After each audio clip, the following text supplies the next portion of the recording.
changed. Me and the team on the same thing. Stayed down, never switched up. Only thing changed was the game. I'm in the zone now. Nothing can change what we on now. When I pull up, know it's going down. Foot on the gas, ain't no slowing down. What is going on, everybody? Welcome to the Clydesdale Media Roundtable. We're back for another week. Semifinals are done and dusted. And moving on to the CrossFit Games.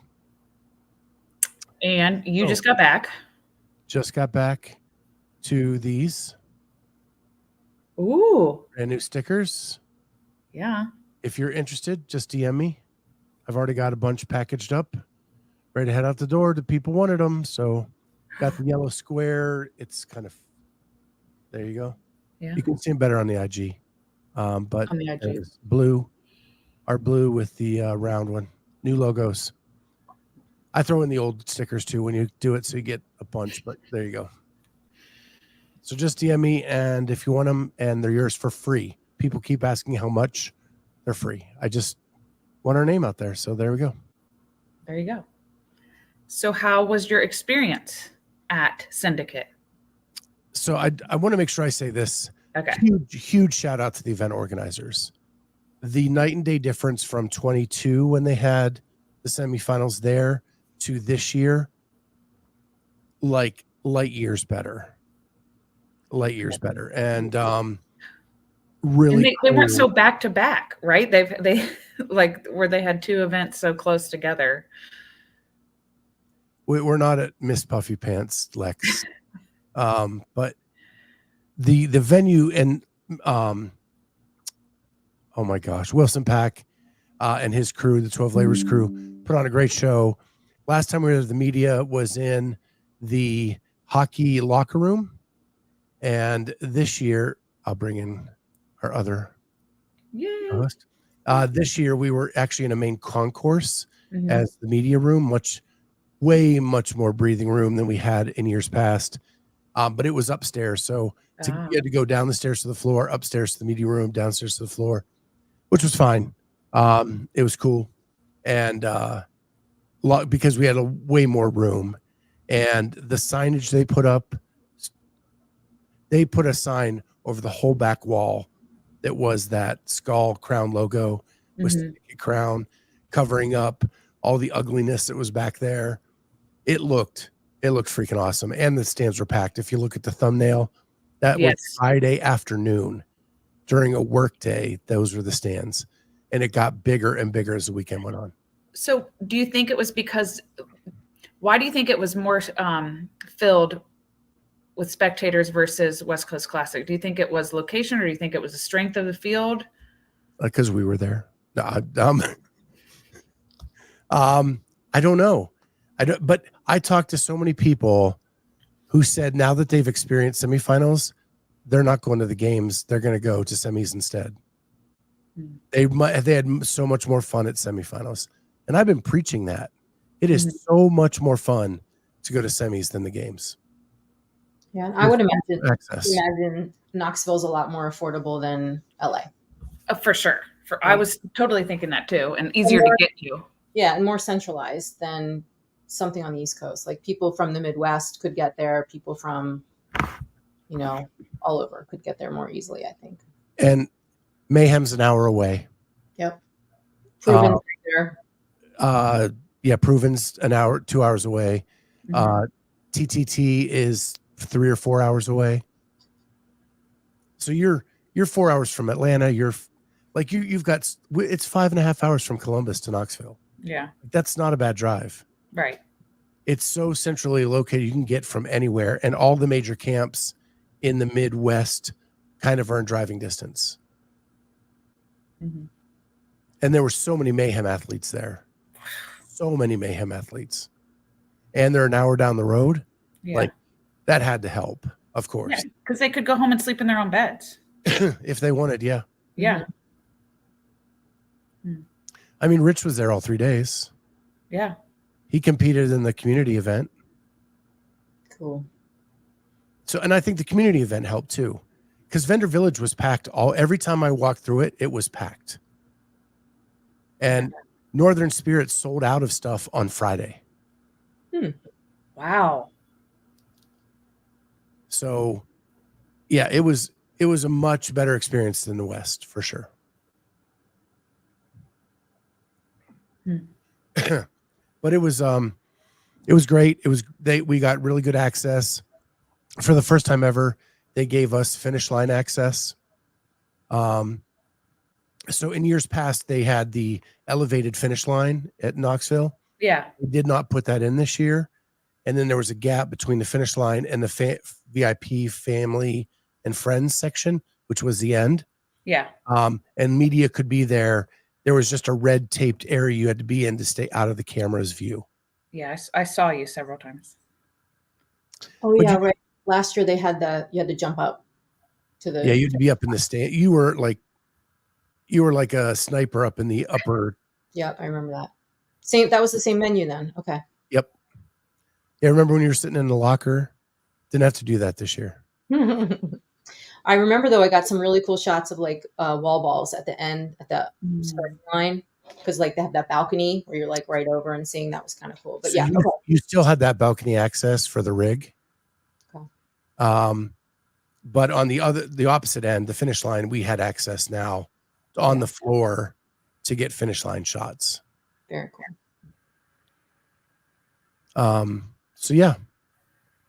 It was such a hard. I mean, I was glued to the screen this whole weekend, like, as I was available. I was literally glued, and it was so exciting and so heartbreaking on so many different levels. But you're excited for everybody, but also you have to be disappointed for somebody too. Like it's that's a sport, but yeah, the more we become friends with people, the harder it is to be at these events. Mm-hmm. Because like I am emotionally invested. Carolyn has become such a good friend. Yeah. She had a bad weekend, and it just was like there was nothing consoling her right in that moment. Mm-hmm. And other than Lex sent her a blizzard and some cheese curds, and she loved that. So but she just had a bad start to the weekend. She got dizzy on the run. She doesn't know why. And then it's an uphill climb from there, right? Yeah. Annika has the same bad first event, makes the climb, and then has that Tyler Christoffel end. Mm-hmm. By 1 point. I didn't realize that she wasn't going to make it either. Like, I didn't realize it was that close. I thought after that event, even despite what happened, that she was still safe. Only because Sean Woodland said, she sounds like she's still safe. So I believed it. And I wasn't thinking anything. And then when they showed her split screen at the end, I was like, oh no, this cannot be happening. And that was the only time that weekend that I visibly yelled at the TV. Mm-hmm. That and two weeks prior was when Colton Mertens touched and go'd, did his touch and go. Yeah. I was like, let's go. But that was, that was heartbreaking. The Annika thing is heartbreaking. Yes. When Chloe Gavon David made it in, that's when I started to worry. Right. Yeah. I was like, because she thought she was going to be number 10. Right. When she was number 8, then it was like, oh shit. Yeah, like she made such a large leap in that last event. Or 9, maybe it was. Sorry. Mm-hmm. She came from 15. Yeah. Yeah. We weren't even talking about her in that last event, really. Yeah. Yeah. And she's a phenomenal athlete who's always gone team, and nobody's seen what she had. Man, she showed she's a really good athlete.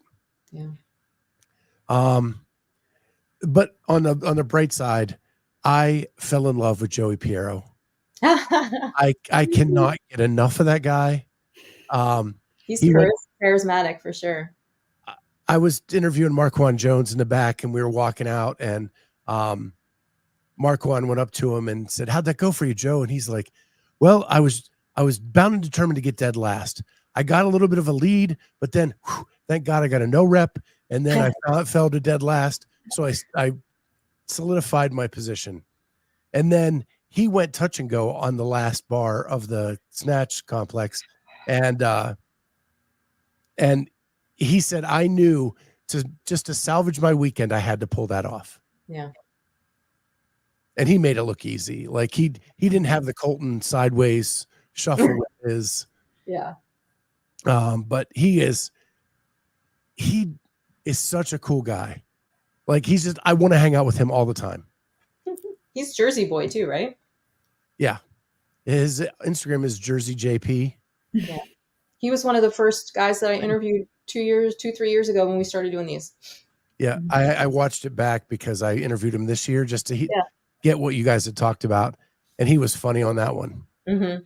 Yeah, his personality for sure. So I wanted to bring this up because we had this conversation at my house. So I was talking about Paige Semenza and how every time, like she is a very consistent athlete at a high level, and she just never gets the attention, right? Yeah. It's like invisible. It's right. weird. And then they'll be like, oh, where'd you come from? And it's like, she's always been there. Right.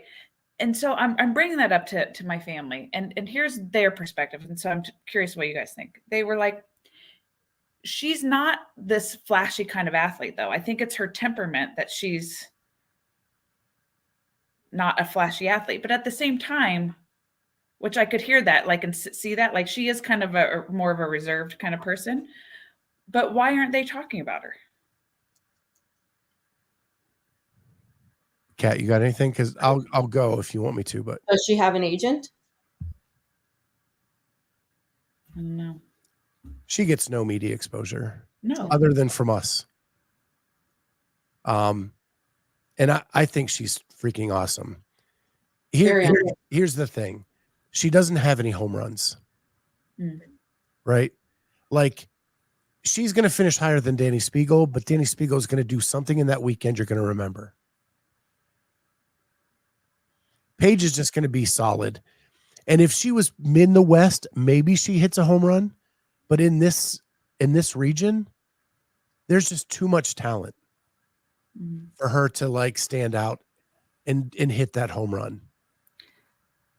But I mean, but same thing. Like if you look at Scott Panchik,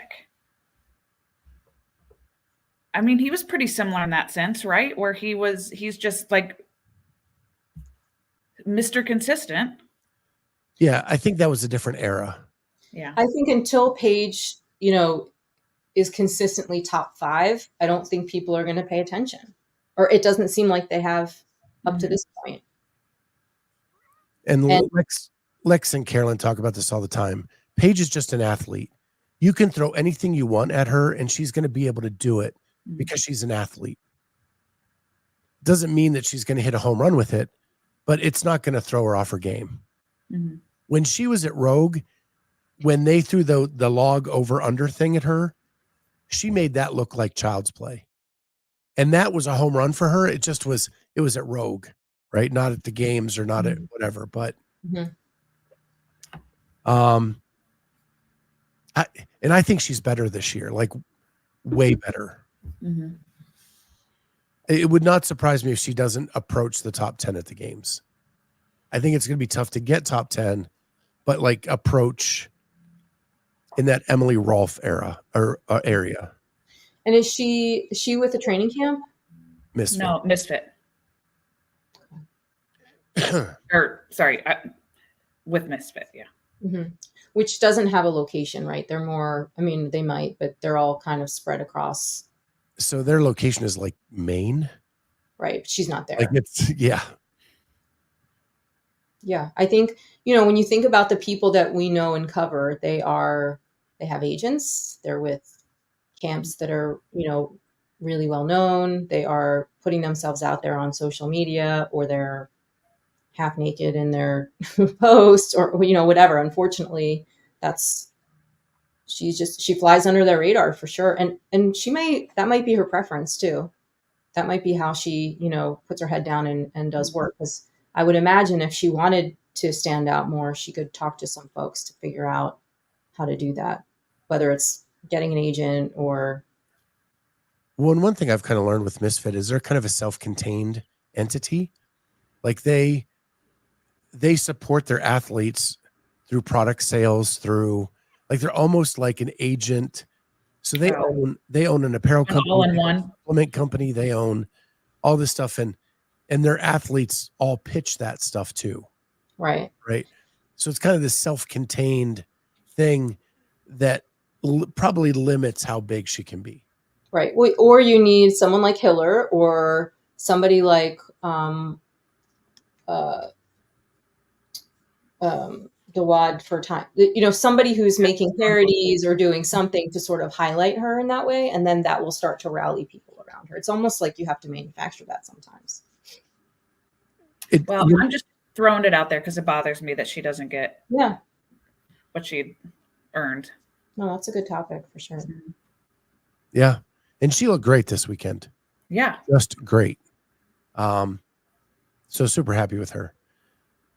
But I do have a 1 o'clock meeting. So there's one thing I do want to touch on, and that is the judging. Yes.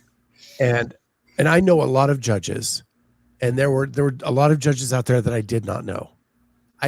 Of the crew that I used to be with, they were not making these calls. So I'm going to say that outright. So Andrew Sten doesn't like jump down my throat. Okay. Is Andrew Sten there? I don't know. He was there. Yes. Okay. A lot of my old judging friends were there. Okay. And we talked during the entire event, but there was so much inconsistency on the judging. And I know Hiller did some stuff on it, and it was really good. But during the team event, this is the epitome of it all. They switched from male to female and it was I think it was overhead squats in the workout. They had to do like 100 of them between the two of them. I might be off on numbers, but it was a lot. Yeah. So the one judge is in between the two, looking male, looking female. Yeah. The judge is looking male. The female goes. She turns. The female is already gone. She calls a no rep on the rep and never saw it. Because is she calling a no rep because she didn't see it? So I think there's an assumption with some judges that when you do the squat snatch to start the overhead squat, you're not getting deep enough. And they were calling it on every first rep. So I remember a very well-known judge person in the space once out loud said, you always no rep the first rep, no matter what, just to set the tone. But this was the first rep on every attempt. Set the tone. When I saw that, when she wasn't even looking at the athlete and called the no rep, I almost lost my mind. Yeah. But it was happening all weekend on depth, on hip extension, that I felt like, and whether the call was right or wrong, it wasn't the same across the lanes. That's the key. Yeah, it's like you have, 20 home plate umpires calling balls and strikes, and it's like, how is it? It's never going to be fair. That's the thing. Like when you have humans, impossibly fair, non-fair. Yeah, that's true. When I see Lex said there was a lot of suspect squat snatches on this particular case that I'm talking about. This athlete's butt was almost on the floor. Yeah, you're talking about the team ones. This was team. You might have been talking about the individual. But it was the one instance where I saw the judge was not even looking at the athlete. Yeah. And she called the no rep. Yeah. Now, when I was texting you guys about my question, it really was a question. Like I just didn't know. So we were talking offline about the box get overs or jump overs. They were jump overs, right? Mm-hmm. And I understand the way to, making it more efficient. Kat, you were saying it's a short person's way to kind of go across it, but how the trailing leg was not crossing over the center of the box. So I really was like, what is the standard? Is that a standard? And Scott was saying it apparently was not a standard. Is that correct? Or just they weren't calling it? So I did talk to a judge was standing beside me. Okay. That judge and Jamie actually got into a shouting match during that event. Okay. And it was, they weren't hearing each other, so it just kept going back and forth. But they were from what I'm told, they were told the trailing leg didn't matter. Okay. On that. And then this judge was saying very specifically that you had to stay between the lines the whole time. Right. until you had to go out and around the box to run to the finish line Right. or to go back to whatever. So they were really concerned. It didn't matter if you went over the side or the middle or the top or whatever, as long as you stayed between the lines on the box over. Okay. I'm just going from my perspective of if I was coaching that movement, I would never allow that, or I would coach it to go over the center. Right. And Jamie said that she felt the lead legs were actually not even getting, they were kind of going around the side and up onto the box. Mhm. And she's probably right in some cases. I mean, at least they didn't like turn it like on its side, like a diamond, like I do when I do step ups. Yeah, that's what I was just about to say. These were jumps. That's a way that we I don't want to say cheat it, but we take that extra step over, right? Because we're the shorter athletes, but they have changed that standard. Yeah. That you can't do that because of. Well, and So these are that's those what I'm big, surprised. wide, rogue soft boxes that, like, it's much harder to like clear the top of if you're a shorter athlete. Yeah. Hiller actually made an argument that that's maybe why the step down actually is why Bill Leahy tore his Achilles, because of the spin and the twist on the Achilles every time. As opposed to the rebounding. Correct. Yeah. He said, if So you don't I want to rebound, put a burpee on each side of the box. Yeah, or just like let the athletes choose how they want to most efficiently do the movement, you know. And if you're short and you have to step down, like step down. But Yeah. to me, if you're doing it to level the playing field for shorter athletes, then let's talk about wall balls and rowing. You know what I mean? Like if you're going to do that for, and I'm not saying that's the reason why, but if you're doing it for that reason, because some people can't do it, then there's other things we could talk about. Yeah. Yeah. I'm all for safety of athletes, but at some point, just running is dangerous, right? Like you can't. Yeah. And it's your own responsibility to be safe. Like, We It's a shouldn't be risk. stupid with it, but yeah. Corey's getting fired up. How dare you suggest we leave it up to the athletes, Kat? You know we don't know what's best for us. this is true. I mean, none of us would be doing any of this, right? If that were the case. So they were not allowed to like flip their boxes, right? They had to literally pick them up and carry them to the next spot, right? Correct. Okay. Because they were 30 and 24, so the 30s had the extra piece on top. So you So if you couldn't flip them, flip. they'd be, yeah. Okay, got it. So other things from this weekend. Anybody ever going to beat Tia? I mean, shit. He's just a force, man. Yeah. Baby, no baby, doesn't matter. She could be pregnant right now. Probably wouldn't matter. Nope. Yeah. I think it was Kipping for Real posted a thing where they put the Terminator skin on her, like a half skin coming off, half Terminator. Yeah. She's insane. I mean, she took first in how many events? I mean, the first 3. I know she took third in the 4th event. Which was like a career low for her. Right. In a semifinal. She tied her career low, 3rd. Look at what Corey just said. Tia was a lot more fun to watch when she was still humble. Well, I did request an interview with her. And she did deny you, or what? She did deny me. If she said yes, you'd probably would have seen it somewhere.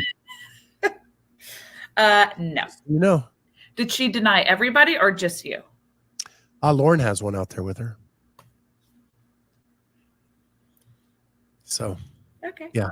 Good to know. Thanks. Yeah. Who else? So Haley. The Adams story. Yeah.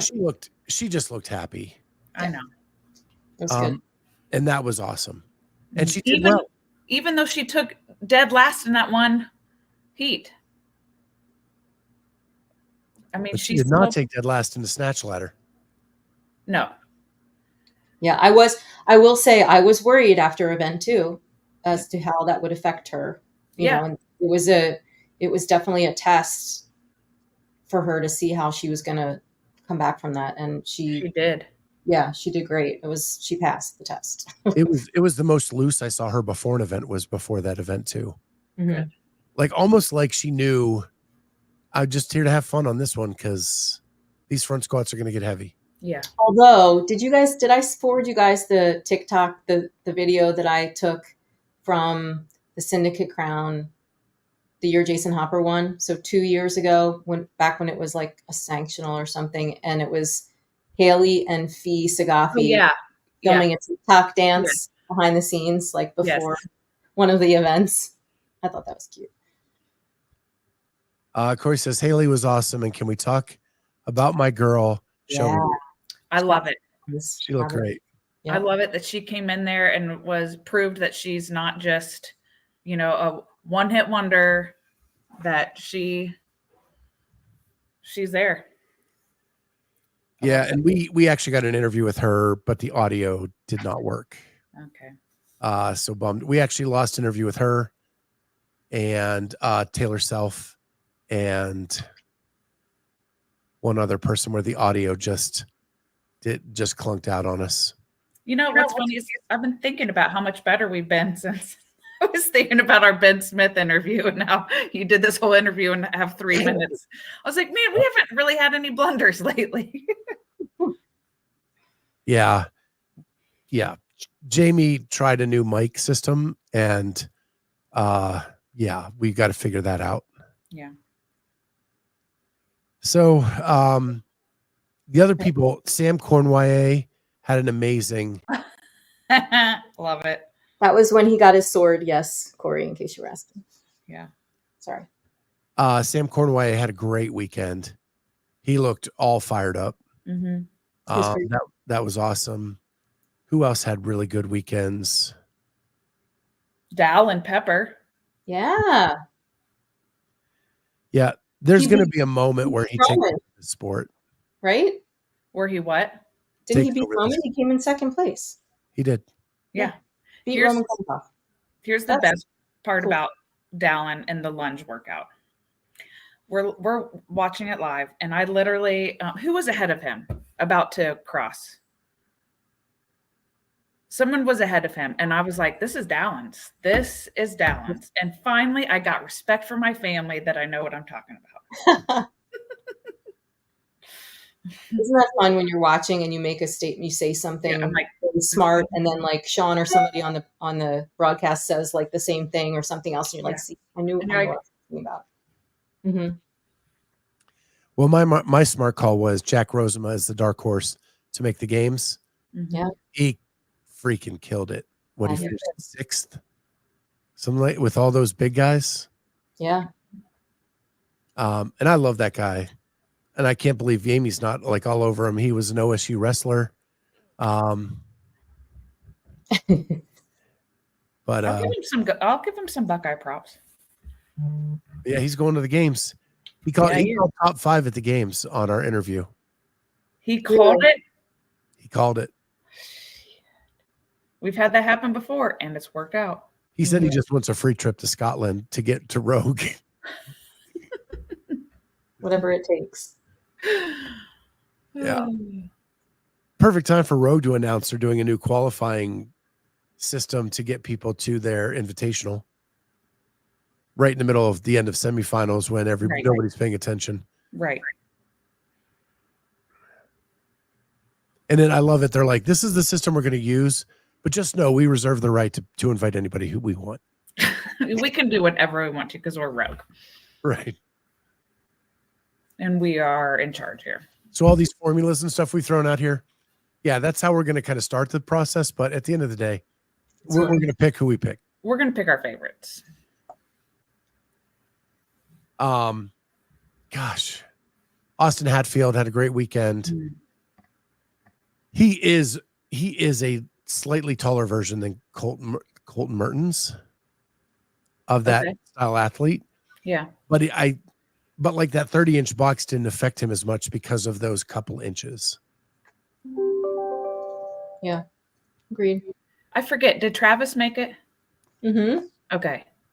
I thought so, but I all of a sudden barely. Hard to remember. Right, you're right. Was he number 11? Yeah. 10 or 11. No, he was 10. Okay. 11 was Luke Parker. Oh, yeah, that's right. You're right.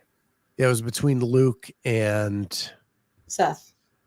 Oh, I wanted Seth to make it so bad. Mm. Seth was fun to talk to all weekend too. Him and Dre were the fun couple in the back. Taking Thank you. shots at That's each right, other. Gardy. Corone. It was Corone.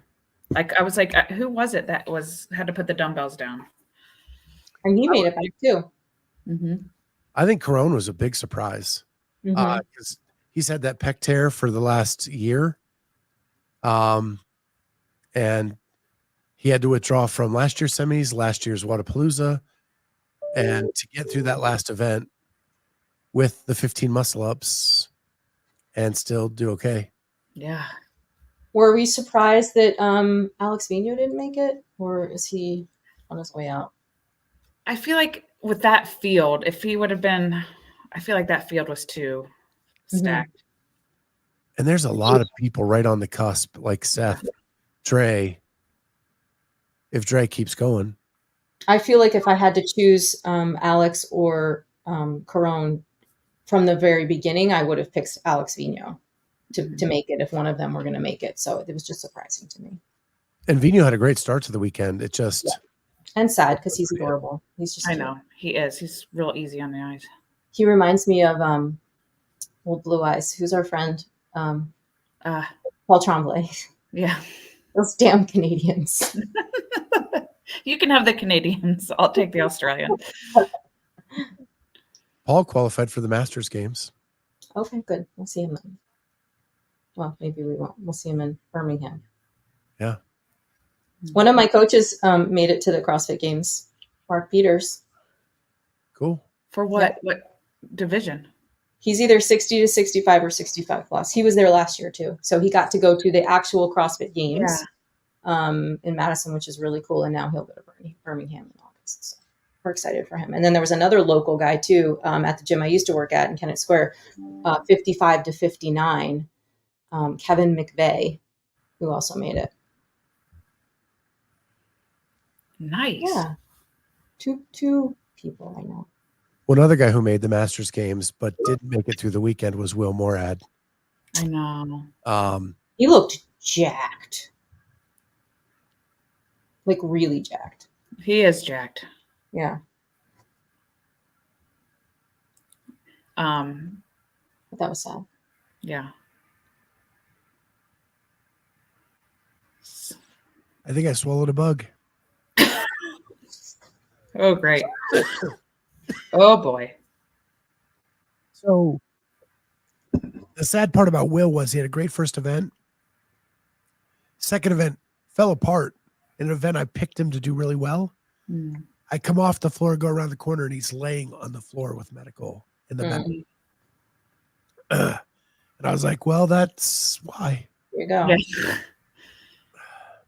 And then his lane was completely empty the next event. Yeah.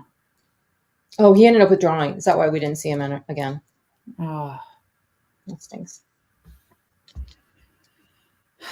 So I talked to him Sunday.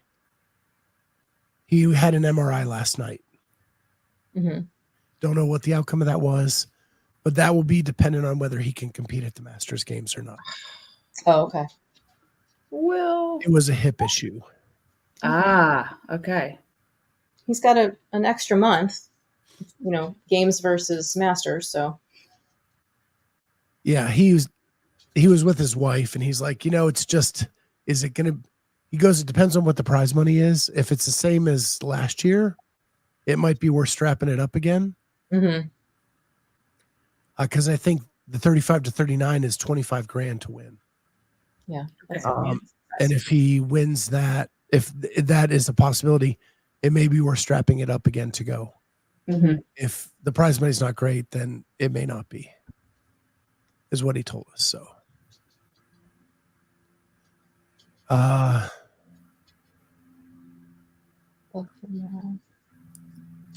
So, and my weekend did start off rough just because it's me.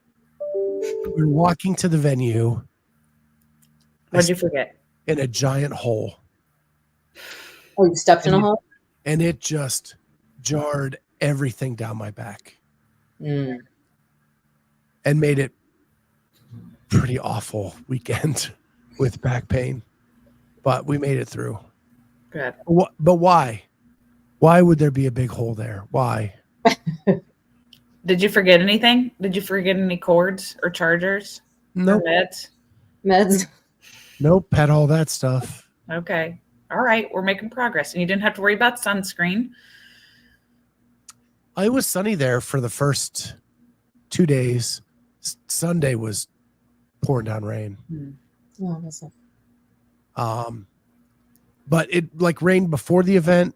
Then it like cleared up just to, like cloudy. So the like community event could go on because it was all outside. And then when everything was over, it started pouring again. Perfect. How is my back now? It's still sore. And it's on the good side of my back. So I don't know. Jamie said it looked horrible, like the way it jarred me.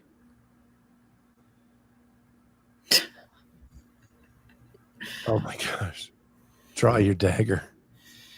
That's pretty good. It's probably sore from putting CrossFit Media Scene on his back. I don't know about all that, but Draw Your Dagger's awesome. He and he takes all the pictures for Misfit. Oh, cool. Good. So he's pretty awesome. Yeah, and my allergies are horrible in the hotel. The hotel was just Lex, he needs to walk around in a padded outfit. Pretty much. Bubble wrap. Funny thing is, I said that to Lex about 6 months ago because every time I looked on her Instagram, she was having another surgery. And now it's me. We're going to, you know what? The duct tape that you use to duct tape your car back together, I think we're going to start doing that to you. We're going to duct tape you back together. It's probably a solid choice. I think it is. Gorilla tape, maybe. Yeah. Yeah. I couldn't believe it, though. Literally walking in the first day. I can. I've traveled with you enough. She was waiting to hear something, so yeah, she could totally believe it. Yeah. What did you guys think of the run up that ramp to start? Well, I don't like it. Yeah, I didn't have to do it, so. The cool thing was we didn't go down to the floor for that event because where the media their place was where like we could chill, the media room was all glass windows to the outside and the running path went right by it. Oh, cool. And so the right around the corner was the ramp. So you could run out the door, catch them coming up the ramp, go around and then run back into the arena and then catch them coming in, watch them do the clean and jerks, run back out, catch them coming up the ramp and out.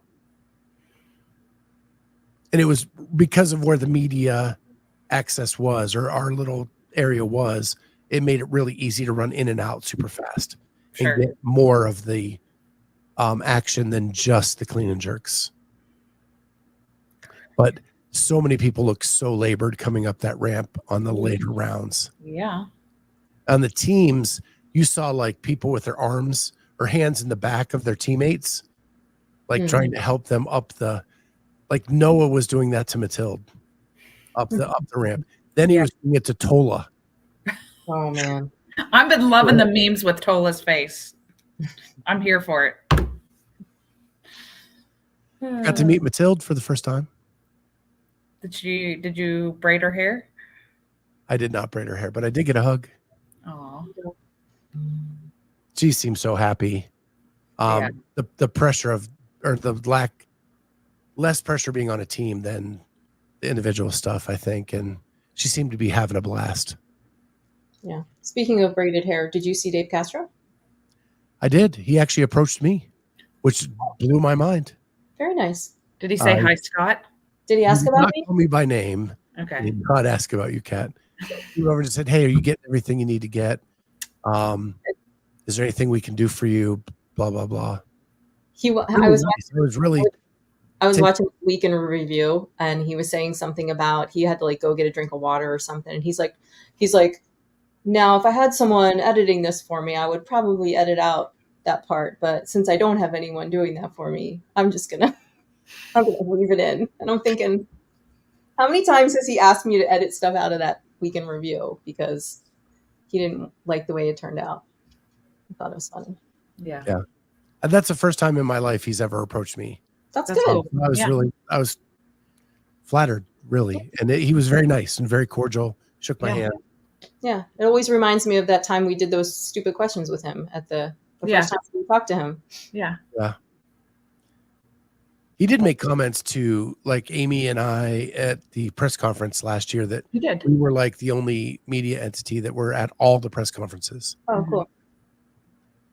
Yep. So maybe I think that's where he remembered it from. Yeah, I think so too. Because that's pretty small, and we were like right up there. Yeah. Asking stuff. Yeah. Carrying the conference. Yeah. Scott, you got your thing. I know. So I got to jump off. I have a thing too, Got a actually. meeting in 1. So we will see you all next time. Thanks for being here.